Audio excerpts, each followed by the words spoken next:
Dos ciclos biogeoquímicos, o principal, mais cobrado em qualquer vestibular e provavelmente em qualquer lugar do mundo, é o ciclo do carbono. E por que ele seria mais importante que o ciclo da água?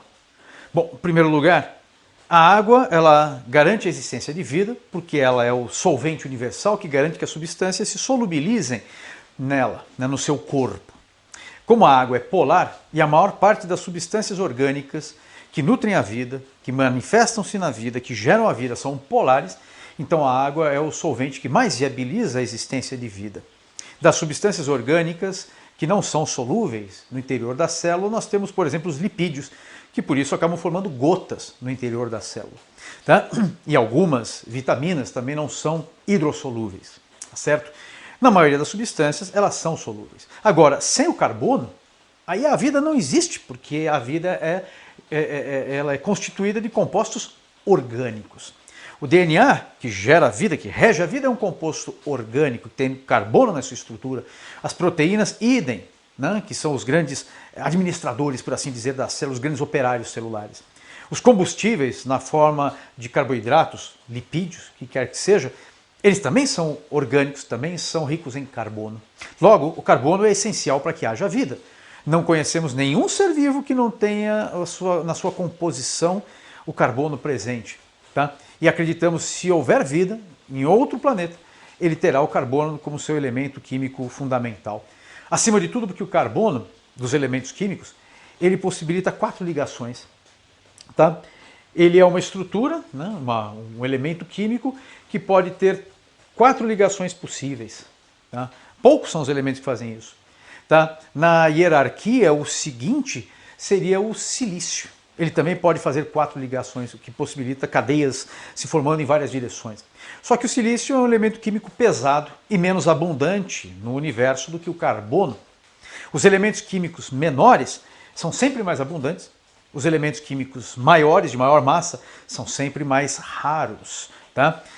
O carbono é fundamental, portanto, para a vida. Né? Quando a seleção natural começa, as pessoas imaginam um animal sendo selecionado porque conseguiu seu alimento, num vírus sendo selecionado porque conseguiu seu hospedeiro. Na realidade, a seleção natural começa quando o carbono é eleito o elemento químico que vai gerar a vida. Se não houvesse carbono, né, a vida teria que ser tocada pelo silício. Os seres vivos seriam também viáveis, possivelmente, só que seriam mais pesados, uma vez que o silício é mais pesado. Então o carbono garante várias condições, 4 ligações, leveza e abundância. Portanto, a vida no planeta, ela depende do carbono e acreditamos que a vida em qualquer lugar do universo dependerá da existência do carbono. Agora, como é que nós acessamos o carbono? Resposta simples, via a cadeia alimentar, nos alimentando. E de quem nós nos alimentamos? De bois, por exemplo, comendo sua carne, bebendo leite. De frangos, por exemplo, comendo sua carne ou seus ovos. Nós nos alimentamos de vegetais, qualquer vegetal, né? Seja uma alface, seja uma semente de arroz, de feijão, um fruto como o abacate, dos abacateiros, tá certo? Ou seja, nós nos alimentamos de outros seres vivos. Os animais são consumidores na cadeia alimentar, eles se alimentam de outros seres vivos. Se o animal come um animal, você já sabe, ele é um carnívoro. Se o animal come um vegetal, ele é um herbívoro. Mas e o que o vegetal come? A resposta, o vegetal come aquilo que ele produz. E o que ele produz é a glicose. Na realidade, ele não come, né? Como nós, mordendo. Ele sintetiza no próprio corpo a glicose, que é um composto orgânico a partir de compostos inorgânicos. Mas quais são as condições para que uma planta fabrique o seu próprio alimento? Bom, ela precisa do gás carbônico atmosférico, ela precisa da água que vem do solo, ela precisa das suas folhas. Pela raiz, a água faz a tomada de água do solo. Quer dizer, pela raiz, a planta faz a tomada de água do solo. A água sobe pela raiz, caule, até chegar nas folhas na forma de seiva bruta. Nas folhas, a água que chega, trazida pelos vasos condutores, encontra o gás carbônico, que veio da atmosfera. Vocês viram o gás carbônico entrando? Olha, de novo lá. O gás carbônico entrou. Ele entra por pequenos poros que existem na parte de baixo das folhas. mais abundante, que na parte de superior também, mas na epiderme inferior a abundância é maior. Você tem pequenos poros chamados estômatos, que são reguláveis. Você vai conhecer melhor os estômatos nas aulas de fisiologia vegetal, quando nós formos falar de circulação de seiva. Tá? Pelos estômatos, o gás carbônico entra por difusão na folha. Dentro da folha acontecerá aquele processo que vocês já bem conhecem, chamado fotossíntese, onde o gás carbônico da atmosfera reagirá com a água vinda do solo. Através da clorofila, a energia da luz será captada e será transferida para a construção dessa molécula. Os detalhes vocês vão ver nas aulas de bioquímica, fotossíntese. Tá certo? A clorofila viabiliza a captura da energia vinda da luz. A clorofila captura essa energia. E ela vai fazer com que o gás carbônico reaja com a água ainda na presença de enzimas, num processo quimicamente bastante complexo. Fotossíntese não é algo simples, é um processo bastante complexo. A fórmula é simples, o processo é complexo. E será produzido oxigênio, que agora... Você enxergou? Oxigênio saindo. O oxigênio produzido irá para a atmosfera, por difusão ele escapará da folha e irá para a atmosfera, e a glicose produzida será fixada na folha. Vai fazer parte agora das células do vegetal, que vão utilizá-la na produção de seus outros compostos orgânicos. Através da fotossíntese é produzida a glicose, e agora a glicose vai servir de tijolo para construir tudo o restante. Ela pode se unir a outras glicoses, formando um disacarídeo chamado maltose, e essa união de glicoses pode formar o amido, a celulose. A glicose pode ser transformada em outras substâncias, como por exemplo frutose, e agora a frutose unida com a glicose forma a sacarose, e assim por diante. Vão se formando outros compostos, aminoácidos, bases nitrogenadas, ácidos nucleicos, proteínas, tudo o que há dentro de um vegetal será produzido a partir da glicose. Portanto, a glicose é o elemento químico, quer dizer, a substância química fundamental para a vida, pois ela abastece de carbono a planta, e a partir do carbono da glicose a planta vai fazer tudo o que ela precisa para a sua vida, e depois nós, consumindo plantas, conseguiremos todas essas substâncias. Portanto, os vegetais são a base das cadeias alimentares, como nós já sabemos. De novo, a água vem do solo e chega nas folhas através dos vasos condutores captados pela raiz. Na folha, o gás carbônico entra e ocorre a reação química mediada pela molécula de clorofila, que dá a cor verde das folhas. Certo?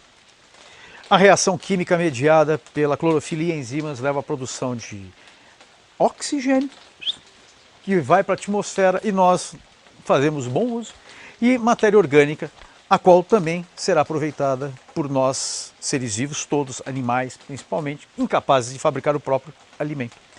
Portanto, temos aqui o ciclo do carbono, que é intermediado pelas plantas. Bom, a fotossíntese é apenas parte do processo do ciclo do carbono, é o início dele. É o momento em que você tem a fixação do carbono, porque a fotossíntese fixa a energia da luz e fixa carbono. Agora, esse carbono fixado na forma de glicose vai servir para quê? Bom, a planta vai fazer tudo o que ela puder com o carbono. Ela vai fazer os seus compostos orgânicos todos. O carbono vai ser o grande tijolo da natureza.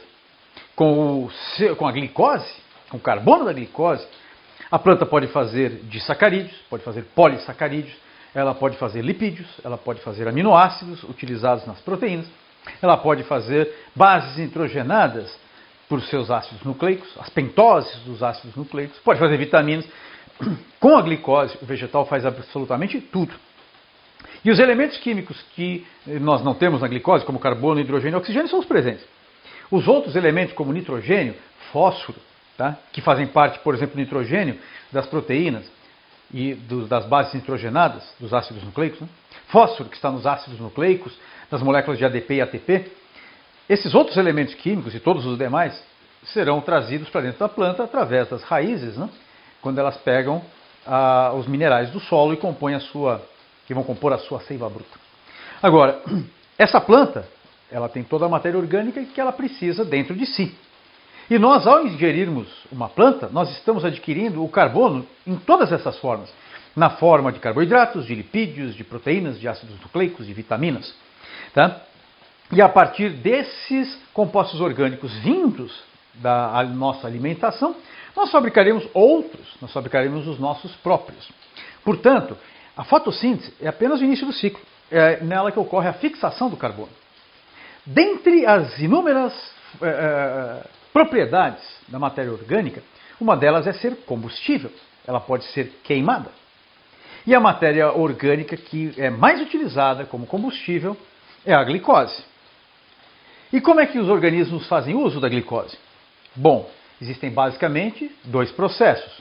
Um anaeróbio, como a fermentação, e um aeróbio, como a respiração. Fermentação existem várias. As mais citadas são a fermentação alcoólica, pela sua importância econômica, que não é suficiente para manter a vida de animais complexos, mas é suficiente para organismos simples como fungos e bactérias, porque são processos pouco eficientes na liberação, na extração da energia da glicose. Fermentação, tanto faz, qual seja, elas fornecem apenas 2 unidades de energia por glicose consumida, 2 moléculas de ATP por glicose. Agora, no processo de respiração, nós teremos um processo muito mais eficiente, onde de cada glicose se pode extrair 38 unidades de energia, ou seja, 38 ATPs. Logo, organismos respiradores obtêm muito mais energia da mesma glicose que os fermentadores. A fermentação que nós fazemos, ela é apenas um complemento, ela não é capaz de nos manter vivos. Porém, organismos simples, sim.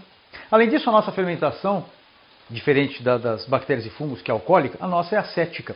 E a fermentação acética ela gera um resíduo que provoca a fadiga muscular. Então ela não é interessante para nós. Agora, organismos simples, como vermes intestinais, o ascaris, a lombriga, esse não tendo oxigênio no intestino, ele sobrevive, obtém a sua energia da fermentação. Mas também o ascaris não tem uma atividade muito intensa, diferente de vocês, que sobem escadas, correm atrás de ônibus. Você nunca viu um ascaris subindo uma escada ou correndo atrás de um ônibus, não é? Eles estão parados no nosso intestino, absorvendo nossos nutrientes. Os nutrientes que nós pegamos para nós, eles estão pegando da gente, né? Estão paradões na deles lá. Se movem? Sim, se movem um pouquinho para cá, um pouquinho para lá. Mas o consumo de energia não é como o nosso. Portanto, organismos que precisam de muita energia para viver, precisam de processos de fornecimento de energia, processos de extração de energia da matéria orgânica mais eficientes. Tá? Então, quem precisa de energia, exige processos mais eficientes. Quem precisa de pouca energia, pode viver com processos menos eficientes. Tá bom? Agora, quando nós respiramos ou fermentamos, é gerado um resíduo, que é o gás carbônico. Observação, fermentação acética não gera gás carbônico. Mas a alcoólica, que é a mais frequente, emite gás carbônico. A respiração emite gás carbônico. E esse gás carbônico é carbono indo para a atmosfera. Portanto, a planta fixa carbono e energia ao fazer fotossíntese. Quando respiramos, sejamos nós, sejam as plantas, nós emitimos o carbono de novo para a atmosfera na forma de CO2. Então, o carbono que é acessável pelas plantas para iniciar a vida vem na forma de gás carbônico. E a nossa respiração ou a fermentação alcoólica emitem de volta esse carbono para a atmosfera. Outra forma de se devolver carbono para a atmosfera é através dos processos metanogênicos, que geram metano, como algumas bactérias. Porém, atualmente, a emissão de carbono para a atmosfera se intensificou. E por quê? Porque desde que o homem aprendeu a cozinhar, aprendeu a fazer uma fogueira para se aquecer e espantar os seus inimigos durante a noite, ele começou a queimar mais do que glicose dentro do seu corpo. Ele começou a queimar a matéria orgânica que ele encontrava disponível, madeira, por exemplo. Quando você pega o corpo de uma árvore, o carbono está preso, aprisionado no corpo dessa árvore, por décadas, às vezes séculos, e em algumas plantas até milênios. Agora, quando você queima esse tronco, você devolve o gás carbônico para a atmosfera, você está devolvendo o carbono para a atmosfera. Tá? Quando o tronco cai, um galho cai, esse carbono vai ser devolvido pela decomposição, né, daquele galho. Agora, quando o homem corta a árvore e queima, ele está devolvendo para a atmosfera um carbono que ia ficar aprisionado por mais tempo. Por conta disso, nós começamos aos poucos a emitir mais carbono para a atmosfera do que as plantas puderam recuperar. A rigor, carbono na atmosfera é uma boa, tá? Porque com carbono eu tenho mais fotossíntese, tenho mais produção de alimentos. porém quando nós temos plantas para fazer isso. Só que ao mesmo tempo em que nós estamos queimando madeira, nós estamos reduzindo as plantas, o número de plantas que é capaz de fixar esse carbono. Portanto, a concentração de carbono começou aos poucos a aumentar na atmosfera. No primeiro momento, a ação humana era insignificante, só que aos poucos foram surgindo as cidades, aos poucos foram surgindo as indústrias. E com a industrialização no século XIX, a emissão de carbono para a atmosfera se intensificou demais. Antes disso, já se estava emitindo muito carbono, porque aquele homem nômade que vivia em campos abertos na floresta passou a viver em cidades. E nas cidades, né, a população aumentou e a emissão de carbono para a atmosfera, queimando agora muito mais matéria orgânica além da madeira comum, queimando também o carvão mineral, você começou a emitir uma quantidade absurda de carbono para a atmosfera. A população humana foi aumentando com o tempo, enquanto que as florestas foram sendo reduzidas. Com isso, intensificou-se o acúmulo de CO2. Até aí, no primeiro momento, não houve muito problema. Porém, as cidades cresceram, surgiram veículos movidos a combustíveis fósseis como carros, ônibus, aviões. Os primeiros trens eram movidos a carvão, seja mineral, seja vegetal, e com isso a poluição atmosférica também começou a aumentar. Não exatamente pelo gás carbônico, mas por outros componentes que são contaminantes daquele combustível fóssil que foram emitidos na atmosfera, foram devolvidos para a atmosfera. Enxofre, nitrogênio. Esses componentes vão gerar chuva ácida, óxidos de nitrogênio vão irritar as vias aéreas, tá? Os olhos, e podem levar inclusive à morte, né, por problemas respiratórios. Portanto, houve um impacto grande. Só que o CO2 foi aumentando. Ele não é um poluente em pequenas concentrações, e a concentração dele na atmosfera é pequena. Porém, ele foi se acumulando. E o gás carbônico tem uma característica interessante, assim como o metano e outros gases. Eles impedem que o calor do planeta irradie para fora do planeta. Por um lado, isso é fantástico, porque a ação do gás carbônico na atmosfera garantiu que parte do calor que seria irradiado para o espaço ficasse retido no planeta. Isso garante uma temperatura média de 15 graus do planeta Terra, o que possibilita a existência de água em estado líquido e, portanto, vida. Porém, o aumento da concentração do CO2 na atmosfera está levando àquilo que se chama de intensificação do efeito estufa, que é esse efeito de retenção de calor, promovendo um aquecimento global além daquele que é a média do planeta. As consequências são imagináveis, mas elas não podem ser exatamente dimensionáveis. Se por um lado o aumento da temperatura pode levar à evaporação das águas dos oceanos e mais precipitações, por outro lado, esse aumento de temperatura pode alterar o ritmo dos ventos, pode alterar o ritmo das chuvas, e regiões que eram antes úmidas podem se tornar regiões secas. Cidades que cresceram no entorno de rios caudalosos, com um abastecimento de água eficiente, podem correr risco de ter suas atividades cessadas pela falta de água. Em outras regiões do planeta, é possível que chova mais, mas o impacto da perda da água vai ser maior do que o impacto do ganho da água. E por quê? Porque você já tem cidades estabelecidas em locais onde há água. Se você altera o ritmo das chuvas naqueles locais, o ritmo de oferta de água, essas populações terão que migrar para regiões onde há água. E não é só uma migração de populações. Todas as indústrias vão ter que ser transportadas, todo o comércio vai ter que ser transportado. E isso exige um custo absurdamente gigantesco. As regiões que agora se beneficiarão, o benefício será aos poucos, será a longo prazo, porque são regiões já desérticas ou pouco habitadas, que vão ter um aumento populacional, um aumento industrial, de agricultura ao longo do tempo. Então o impacto prejudicial será mais intenso e imediato que o impacto positivo, impacto de ganho. Impacto negativo, muito mais danoso que o impacto positivo que poderia advir. Portanto, nós temos que nos preocupar bastante com a emissão de gases estufa para evitar um descontrole no clima do planeta, no regime térmico do planeta. Tá certo? Eu não gosto de falar tanto em aquecimento global, prefiro falar em desequilíbrio térmico do planeta. Porque em algumas regiões aquece, em outras resfria, não importa, o desequilíbrio está ocorrendo e esse desequilíbrio pode levar a consequências imprevisíveis e possivelmente, muito possivelmente, danosas.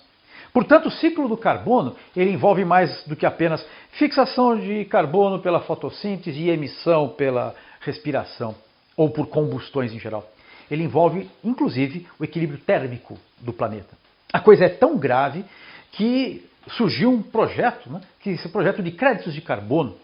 Pretende-se que países muito industrializados reduzam a sua atividade industrial e que essa atividade industrial reduzida emitiria menos carbono. Por outro lado, países em crescimento ainda teriam autorização para continuar crescendo emitindo carbono. Porém, os países ricos eles poderiam ter uma compensação pela sua emissão de carbono a mais. Então, vamos supor, um país tem um limite de emissão de carbono na atmosfera. Porém, se ele superar esse limite, ele teria que compensar essa emissão promovendo reflorestamento em outras regiões do planeta, por exemplo. Dessa forma, pretende-se que o excesso de CO2 emitido seja resgatado, seja refixado em outros lugares do planeta, não importa onde, já que a atmosfera é fluida e esses gases vão estar circulando, não importa se você emite aqui e fixa lá, o que importa é que você tentaria controlar esse excedente. Além do que, reduzindo um pouco de atividade industrial num país rico e aumentando um pouco num país pobre, você tentaria fazer uma compensação nessa diferença de riquezas, tentar uma melhor distribuição de riquezas. Então, melhorar um pouco a distribuição de riquezas e reduzir o impacto da emissão de carbono. Porém, isso tudo está em andamento. Existem as bolsas de crédito de carbono que regulamentam esses processos, onde você pode comprar créditos de carbono que te permitem emitir mais carbono na atmosfera. Tá? Para países pobres, isso pode ser interessante. Aquele país pobre que não tem uma atividade industrial intensa, ele pode ganhar dinheiro reflorestando ou colocando florestas onde antes não havia. Então, enquanto a floresta cresce, fixa carbono, esses pequenos países, ou até países grandes como o Brasil, poderiam se beneficiar da entrada de dinheiro pela fixação de carbono. Seria equivalente a um imposto ecológico. Você emite ali, eu fixo aqui. Você ganha dinheiro lá vendendo seus produtos, eu ganho dinheiro aqui fixando carbono. Tá certo? Dentro de um equilíbrio futuro, quem sabe a gente consiga entrar num acordo e esses procedimentos se tornarem, caso eles se tornem regras, a gente consiga controlar a temperatura do planeta, controlar a emissão de gases e um clima como um todo. Tá certo? Então o ciclo de carbono é mais do que apenas fotossíntese e respiração. É um ciclo fundamental para o controle hoje em dia do clima do planeta. Tá certo? Quando eu falei do ciclo da água, eu deixei claro que além do ciclo da água, mudança de estado físico, havia também o ciclo da água, mudança do estado químico. Eu disse que seria falado a respeito dele um pouco mais para frente. E agora chegou o momento. No ciclo da água, mudança de estado físico, nós tínhamos a mudança da água do estado sólido para o líquido, líquido para o gasoso e assim por diante. E depois retornando a ser líquido ou sólido. Agora, existe também a mudança da água do estado químico. E como é que seria essa mudança de estado químico? É quando reações químicas constroem água e destroem água. Isso daí nós vimos, nós citamos, nós falamos, ou se vocês ainda não viram, verão mais para frente, quando estivermos estudando a fotossíntese e a respiração. O que acontece na fotossíntese? Na fotossíntese, a água que vem do solo atinge as folhas, alcança as folhas, e lá dentro ela encontra o gás carbônico, intermediado pela ação da clorofila e de enzimas, num processo mais complexo que vocês verão mais para frente, será formada a molécula de glicose e um resíduo será eliminado, o oxigênio. Nesse processo, o oxigênio eliminado durante a fotossíntese é oriundo da molécula de água. Ou seja, durante a fotossíntese, a molécula de água é quebrada e dela é extraído o hidrogênio, que vai para a molécula de glicose, e o oxigênio, que é transformado em molécula O2 e transferido para a atmosfera. Ele se difunde para a atmosfera e nós aproveitamos esse oxigênio oriundo da quebra da molécula de água. Portanto, os hidrogênios da molécula de água serão transferidos para a molécula de glicose e o oxigênio vai se difundir na atmosfera. Logo, na fotossíntese, nós temos a quebra da molécula da água promovida pela luz, um fenômeno que será chamado de fotólise da água. Foto, luz, lise, quebra. Fotólise da água. Na respiração, em sentido contrário, nós temos a combustão da matéria orgânica. E as combustões, quando bem elaboradas, bem executadas, produzem gás carbônico e água. Se uma combustão for incompleta, em vez de formar CO2, dióxido de carbono, vai se formar CO, monóxido de carbono. e esse sim é tóxico. Portanto, em condições normais, uma combustão, e a respiração é um tipo de combustão, ao ocorrer, vai levar à produção de gás carbônico, que vai se difundir pela atmosfera, e a água, que pode se difundir para a atmosfera se estiver em estado gasoso ou escorrer para o solo se estiver em estado líquido. Logo, os dois processos mais importantes na existência dos seres vivos, que são a fotossíntese e a respiração, elas não compõem juntas o ciclo do carbono apenas, compõem juntas o ciclo da água e, se você quiser, o ciclo do oxigênio, que nós precisamos também. Afinal de contas, o oxigênio que nós respiramos vem da molécula de água e, ao oxidar a glicose, ele forma água novamente. Portanto, ao falarmos da fotossíntese e da respiração, estamos indiretamente falando do ciclo do carbono, do ciclo da água e do ciclo do oxigênio. Está certo? Então, esse esqueminha que está representado aqui não está balanceado, não é nosso interesse nesse momento de fazer o balanceamento. Quando vocês estiverem assistindo suas aulas de bioquímica, vocês terão um balanceamento bem executado, bem elaborado, onde vai se deixar claro que o oxigênio, vindo do processo de fotossíntese, né, ele é oriundo da água. Nesse momento, da forma que está aqui representado, sem balanceamento, não é possível chegar nessa conclusão. Por isso que é imprescindível que vocês assistam às aulas de fotossíntese.